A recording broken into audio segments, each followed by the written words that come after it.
namin ng tatay mo. Sabi sa akin nung isang lalaki, kailangan namin tong gawin sa inyo kasi may kasalanan ng daddy niyo sa amin. Walang robbery eh.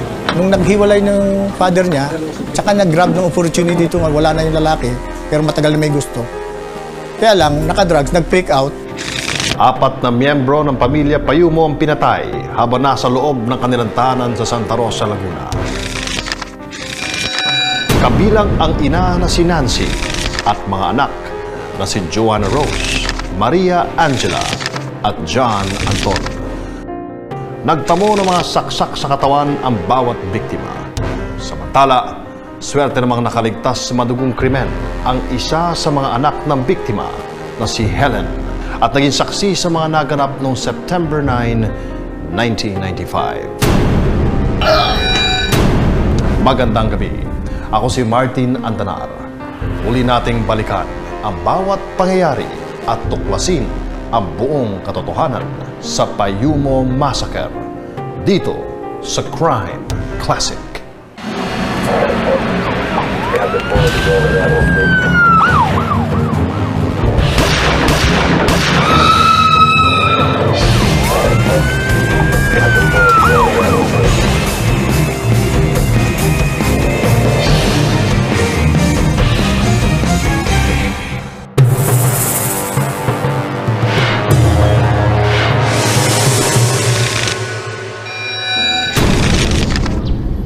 Ito ang tahanan ng pamilya Payumo sa Panorama Subdivision sa Santa Rosa, Laguna.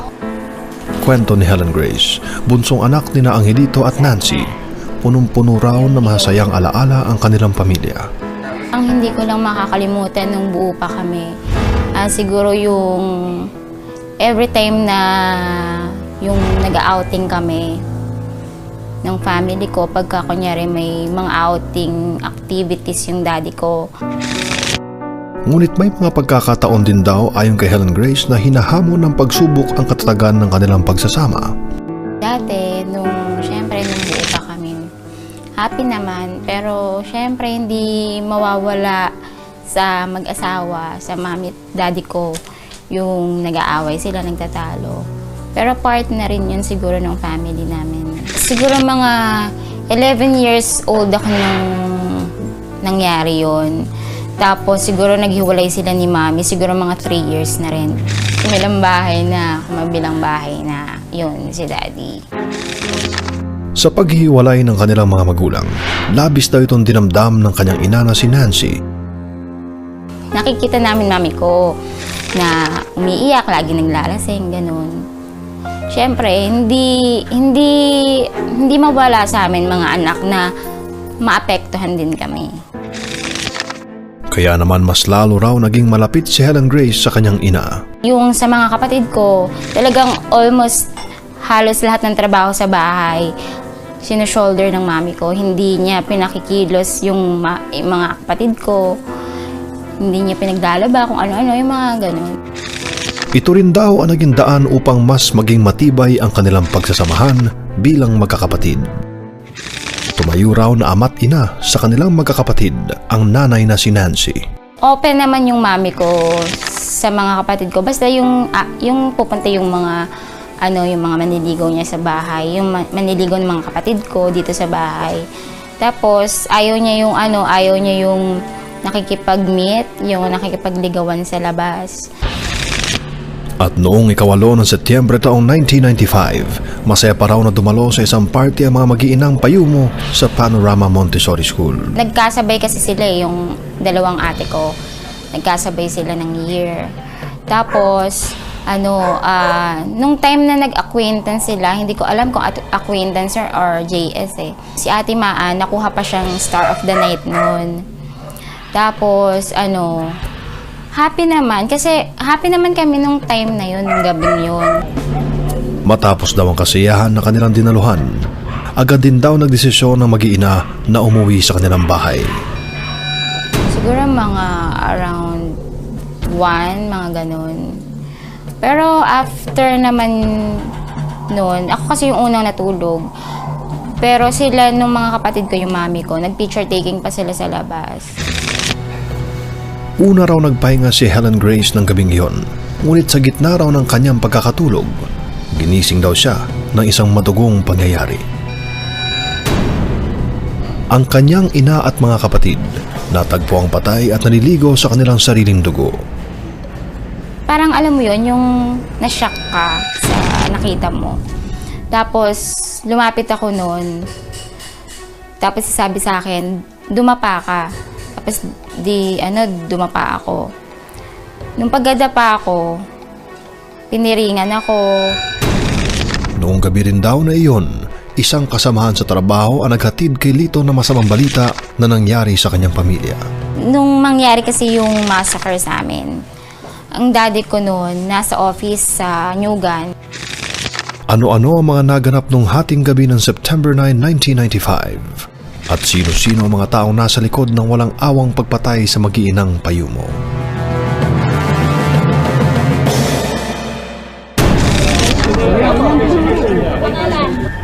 Walang robbery eh. Nung naghiwalay ng father niya, tsaka nag-grab ng opportunity ito, wala na yung lalaki, pero matagal na may gusto. Kaya lang, naka-drugs, nag-freak out.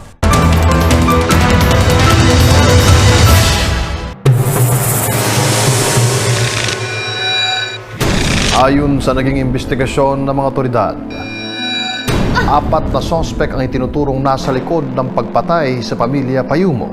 May atraso sa amin ang tatay mo! Nagkaroon daw ng alitan ng mga sospek sa pamilya na nauwi sa isang karumal-dumal na krimen. Ayon kay Helen Grace, nung gabi noong September 8, 1995, bago mangyari ang krimen, magkakasama pa silang mag-iina na umuwi mula sa isang kasiyahan. Ang masayang pagsasama-sama na mag-iina, magwawakas na pala nung gabi iyon. Base sa investigasyon ng mga otoridad, wala raw anumang senyales na persahang pumasok ang posibleng sospek sa tahanan ng pamilya Payumo.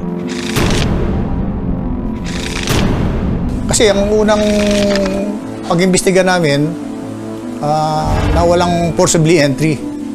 Walang sinirang bintana o ibig sabihin, kusang pinapasok sa loob.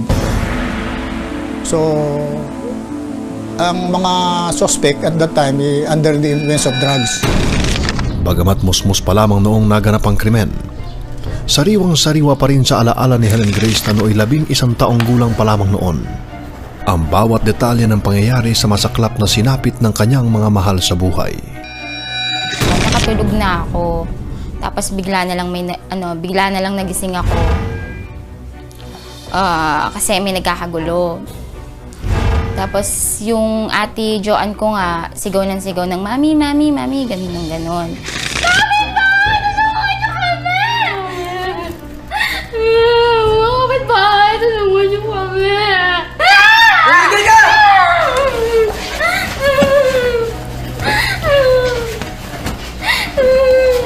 Sa kwarto namin, magkakapatid. Ang nandun lang, yung second kong sister, si Ate Maan, tsaka ako.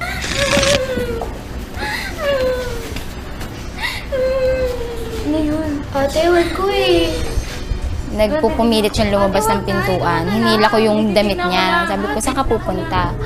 Tapos sabi niya, pabayaan mo nga ako. Di, ayun, pinabayaan ko na siya, lumabas na siya. Sipan ko nga na magtago sa sa ilalim ng kama namin. Wag po! Parang awa niyo na! Wag po! Parang hindi na rin ako mapakalinan sa loob ng kwarto kasi ako na lang yung natitira eh. Ang ginawa ko, lumabas na rin ako. Hanggang sa, nung paglabas ko, nakita ko nga yung mami ko. Ngunit hindi rin nakaligtas si Helen Grace sa kamay ng mga sospek. Tapos yung kuya ko, nandiyan naman sa may salas. Sa may TV namin. Tapos, yung ate ko nakahiga naman sa set. Tapos yung ate Maan ko nakasama ko sa kwarto na lumabas din. Tinatali pa lang siya sa may dining table. Hanggang sa may nagpalapit sa akin lalaki na sabi sa akin, "Hoy, halika nga dito." Tapos yun, nang dahil, parang alam mo yun, yung na-shock ka sa nakita mo. Piniringan ako. Tapos, tinalian ako sa kamay, patalikod. Tapos, tinali din yung paa ko. Tapos nung habang tinatalian ako, narinig ko yung mami ko.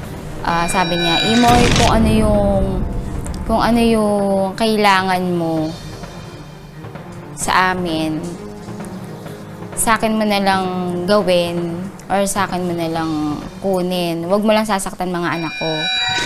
Po, parang awa nila, huwag niyo ako sasaktan. Anong kasalanan namin? Po, Diyos ko po, anong gagawin niyo sa akin? Parang awa niyo na. Anong gagawin niyo sa akin? Kwento pa ni Helen Grace, isa-isa silang tinali ng mga sospek at tinala sa master's bedroom ng kanilang bahay. Nag-uusap sila, sabi nila, pare, ano nang susunod na gagawin natin? Tapos sabi nung isa, bahala na pare. Bakit niyo po ba ginagawa sa amin to? Ano po ba kasalanan namin? May atraso sa amin ng tatay mo. Sabi sa akin nung isang lalaki, kailangan namin tong gawin sa inyo kasi may kasalanan ng daddy niyo sa amin. So, hindi na ako nag-attempt na itanong pa kung ano. Para kay Helen Grace, tila isang malagim na bangungot para sa kanya ang bawat kaganapan na nahagip ng kanya mga mata noong mga oras na iyon. Nakita ko kahit na nakapiring ako kasi maluwag yung pagkakapiring sa akin. Hanggang sa sinapit ng bawat miyembro ng pamilya Payumo ang kanilang katapusan. Sinaksak yung mami ko. Ang sumunod na nangyari noon, sinaksak naman yung ate ko, si Ate Joanne, tapos si Ate Maan. Nung sinaksak na ako sa leeg, inikot-ikot pa yung patalim sa loob ng leeg ko. Kasi nagawa ko pang magpatay-patayan nun eh. Si Ate Maan dapat, buhay pa siya. Kaso, sumigaw siya. Sabi niya, ay, aray, ganon, parang ganon. Tapos, ang ginawa sa kanya, binalikan siya, pinagsasaksak ulit na marami, Subalit si Helen Grace, tila inadya ng tahanan na mabuhay. Pinigil ko yung hininga ko para isipin nila, patay na ako, ganon. Tapos, nung sinaksak ako sa, tigiliran, dito, yun, doon ako nawalan ng hininga. Nung nangyari yung saksakan, sa ibabaw kami ng kama, lahat kami, nakadapa. Pero nung datnan ako dito sa bahay ng mga rescuers, nakaupo daw ako na nakasandal sa pader ng kwarto. Ayon sa sinumpang salaysay ni Ellen Marges, kapitbahay ng mga Payumo at isa sa mga unang rumesponde sa pinangyarihan ng krimen. Helen? Bandang alas 11 ng umaga nang ipatawag nito sa anak na si Maay Marges, si Helen Grace, sa kanilang bahay upang sabay na pumasok sa eskwelahan. Helen! Tao po! Subalit bumalik daw ang anak nito, gayong walang sumasagot sa tahanan ng mga Payumo. Mare! Mare! Nancy! Ilang sandali pa ay minabuti na ni Ellen na puntahan ang iba nilang kapitbahay upang silipin ang nasabing bahay. Sa ulo! Bandang alas 2 ng hapon na matagpuan nila ang mag-anak na wala ng buhay. Mare! Ayon naman sa salaysay ni Danilo Guevara, isa rin sa mga kapitbahay at mga unang rumesponde. Napansin nitong humihinga pa si Helen Grace kung kaya't dali-dali nitong itinakbo sa pinakamalapit na ospital. Base sa autopsy report na inilabas ng NBI o National Bureau of Investigation, nagtamo ng 11 saksak sa iba't ibang bahagi ng katawan ang ina ni Helen Grace na si Nancy. Si Joanna naman ay nagtamo ng 29 na stab wounds. Si John Anton may 13 stab wounds. At si Marie Angela 22 saksak. Habang ang bunso sa mga magkakapatid na si Helen Grace na milagrong nabuhay at nakaligtas sa kamatayan, ayon sa sumuring doktor sa kanya, nagtamo rin ito na mga saksak sa iba't ibang parte ng katawan.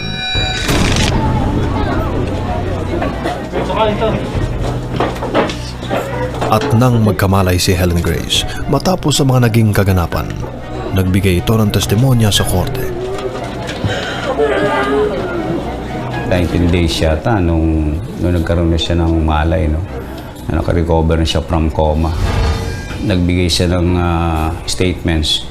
Ang binigay niya statements noon, pinipinpoint niya ito sina Jojo Ramos, si Alan Cruzata, at saka yung Ibanez. Ito yung tinatawag na hip-hop boys na taga-roon din sa Panorama Bill. Subalit makaraan ng ilang buwan, binago ni Helen Grace ang nauna nitong testimonya sa maaari sanang pagkakakilanlan ng mga sospek. Ang sinasabi niya rin, natatakot siya nung unang siyang magbigay ng testimonya implicating the hip-hop boys, sina Jojo Ramos na nga, na natatakot siya sa kanyang ama dahil itong ipipinpoint niya ito sina Maximo Delmo, kasi ito si Maximo Delmo lumalabas na kaibigang matalik pala nung ama niya na si Angelito.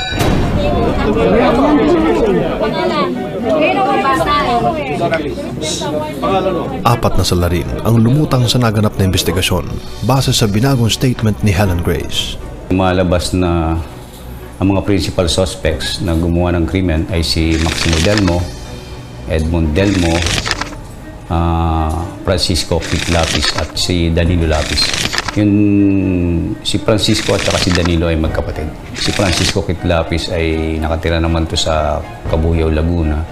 Siguro mga 30 minutes lang yung biyahe niya from doon sa residence niya papunta doon sa Panorama Bill. Ito naman si Maximo Delmo, taga-roon din naman, kalugar mismo nung mga biktima. Na magkaroon ng cross-examination ng mga otoridad, tila sa sariling bibig na rin ng isa sa mga sospek ng galing ang katotohanan at pag-amin sa naganap na krimen.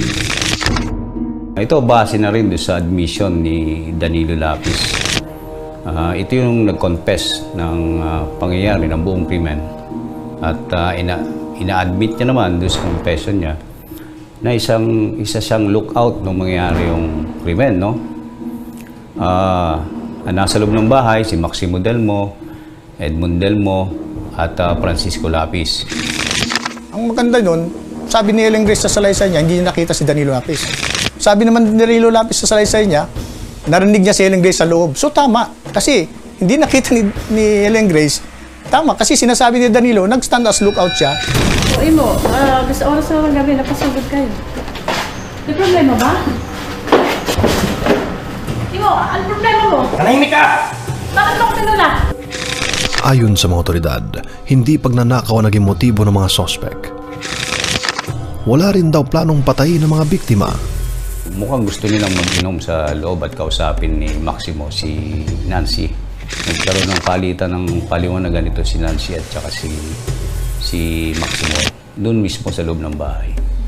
Parang meron silang pinag-aalitan na dalawa. Base sa panayam ng mga otoridad kay Danilo Lapis na isa sa mga sospek, may plano raw si Maximo Delmo na puntahan ang tahanan ng mga payumo upang bisitahin si Nancy na asawa ni Angelito. Walang robbery eh. Di ba? Kailangan pag magnakaw ka, meron kang dala na, nakaready na yung mga gamit mo. Ibig sabihin, ang ano lang is, nung naghiwalay ng father niya, tsaka nag-grab ng opportunity ito, wala na yung lalaki, pero matagal na may gusto. Kaya lang, nakadrugs, nag-freak out. Sa bawat detaling nakalap ng mga otoridad, base na rin sa salaysay ni Helen Grace at ng sospek na si Maximo Delmo.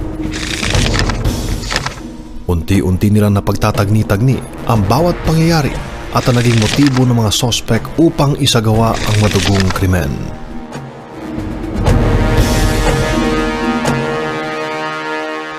Edmond Delmo, guilty beyond reasonable doubt. The crime and perpetrated murder on one count.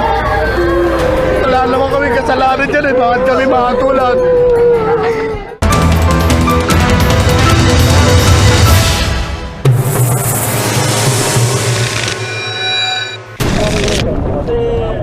Habang dinirinig ang kaso ng pamilya Payumo, pansamantalang kinupkup si Helen Grace ng mga kawani ng Department of Justice. Hindi naging madali ang buhay para kay Helen Grace nang mawalay ito sa kanyang ina at mga kapatid. Kung buhay sila, yung hirap at sakit, pagtitiis, hindi ko mararanasan. Siguro lang. Tapos, siguro makakapagtapos din ako ng college. Matapos ang sinapit ng pamilya Payumo, hindi raw naiwasan ni Helen Grace na magtampo sa kanyang ama.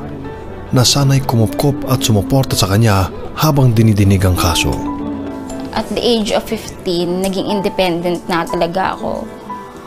Kasi si daddy, hindi naman niya ako, alam mo yun, yung parang inaruga, parang hindi inalagaan, hindi sinustentan. Parang alam mo yun, yung para sa akin yung feeling ko lang na siguro kahit sabihin kong legal ako, unang family ako, parang baliwala na sa kanya ako.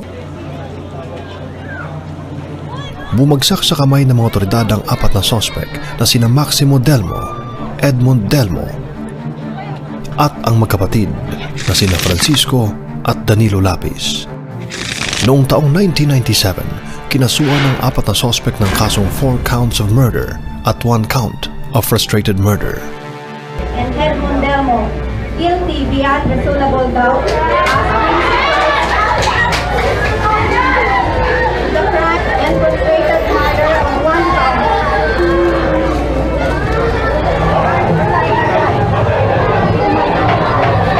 Wala naman kami kasalanan dyan bakit kami mahatulan? Nag-iwan ng mga pilat sa katawan ni Helen ang madugong nakaraan ng kanyang pamilya. At sa tuwing nakikita niya raw ito, patuloy itong magpapaalala sa bawat sandaling kasama niya ang kanyang ina at mga kapatid. Magandang gabi. Ako si Martin Andanar. Hanggang sa susunod na pagbabalik-tanaw at pagtuklas ng katotohanan dito sa Crime Classic.